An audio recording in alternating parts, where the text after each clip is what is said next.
Ngày hôm sau, tòa án Bạn đã đâu mở đấy? trên tòa Bạn án. đâu xí? Sarah mời rất nhiều bác sĩ và chuyên gia.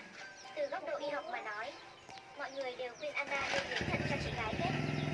Cho dù có như thế, Sarah cũng không thể thắng kiện, bởi vì trong 11 năm đó, cô bé nhỏ tuổi Anna đã phải trải qua nhiều lần phẫu thuật hiến tặng, đều do bố mẹ hay cô ấy quyết định. Đây là một sự thật không thể tranh cãi. Bọn họ tàn nhẫn chọc những mũi kim vào người cô bé, tiêm vào vì cô bé. Đúng vậy, cô có thể dùng tay miêu tả mũi kim to như nào không? Câu hỏi này của luật sư Campbell khiến người mẹ như Sarah vô cùng hổ thẹn. Lúc này trong đầu cô toàn là những hình ảnh cô con gái nhỏ Anna bị nằm trên bàn mổ. Nhưng điều này không khiến cô từ bỏ. Sarah quyết định cầu xin con gái mình là Anna. Đến khi gần cuối phiên tòa, Sarah đã bắt đầu chất vấn Anna. Bình thường tình cảm hai chị em vô cùng thân thiết. Không thể cho em hỏi cái chứ không không đây Ừ.